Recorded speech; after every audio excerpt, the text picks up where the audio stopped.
Hi everyone, I'm Shikin. Welcome back to our channel. Last week was the last episode of my Crab Show. As promised, we will do a Q&A session when the series is over. We would like to thank you for the positive feedback and comments from the viewers. We already selected a few questions to be discussed in this video.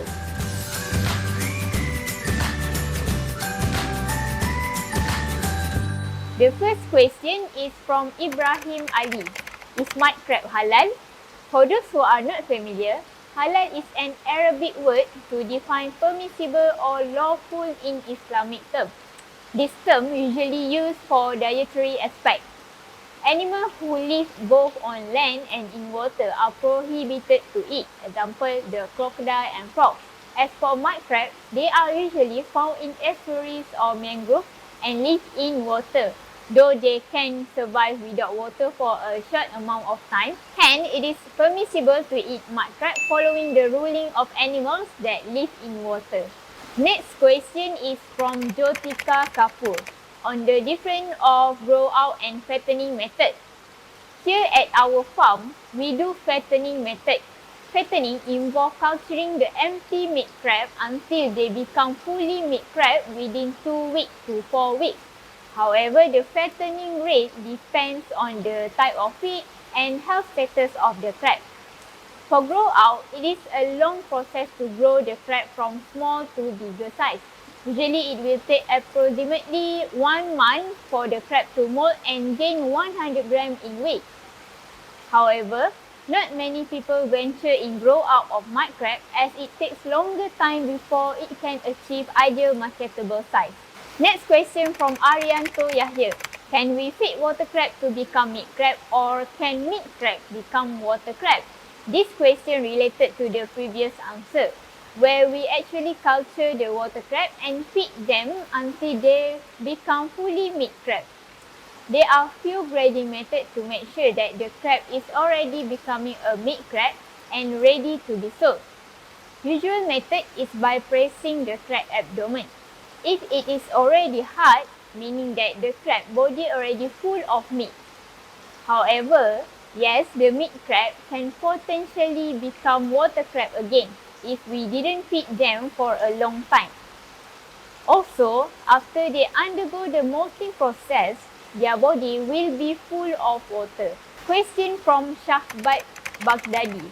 How much time required for mud crab to become up to 1 kilogram in vertical fattening system? Usually, it will take more than 5 months if it's from 300 grams to 1 kilogram of size. But it depends on how frequent your crab can molt. If they molt frequently, it will increase the growth rate of the mud crab.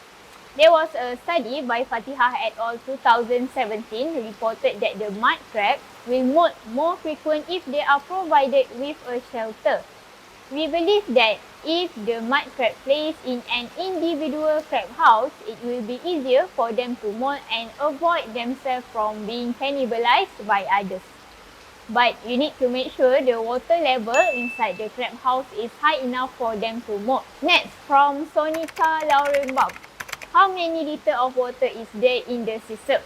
Our current setup required 14,000 liters of water.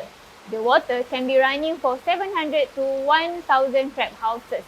The water requirement depends on how big is your setup and how many crab boxes in the system. Also, you need to consider the water required for biofilter media and retention pond. Another question is from Andy Pertigres. Do you have a chart or any measurement guide for the ratio of chemicals you use in treating the water? Like for example, the ratio of sodium bicarbonate and water, dolomite and potassium permanganate. In our farm, we follow schedule SOP and recommended level for chemical we dose into the system. Example for the sodium bicarbonate, which we need to increase the alkalinity and stabilize the pH. We need to maintain it at 300 mg per liter, which need to measure 2 to 3 times in a week and dose it as per required. Interesting question from Mark Zack. Do the mud crab lose weight when they molt? Or does the weight remain the same or increase when the soft shell harvested? The answer is the crab will always gain weight when they molt, 100 grams more than their current weight. This is due to the weight of the water intake during the molting process. From Ame the Viper, asking about how to identify the Scylla serrata and Scylla transcubarica mud crab. Scylla transcubarica is common species in Malaysia and their claws are usually dark brown or purple violet in colour. Scylla serrata species, and also known as the giant mud crab or the Sri Lankan crab, this species is shown by their bluish claw, but using colour to identify this species is not recommended. Usually we identify this species by looking at the pattern at their leg. The difference is that serrata will have all the leg full of pattern while transcubarica not. We rarely have serrata in our system here. Here is the transcubarica. You can see the claw colour is more to dark colour and the pattern on the leg is less obvious. There are so many things we are eager to share with our viewers. Do subscribe to our YouTube channel and don't forget to give thumbs up if you like the content. Thank you for watching. We hope to see you again in our next YouTube content. Bye!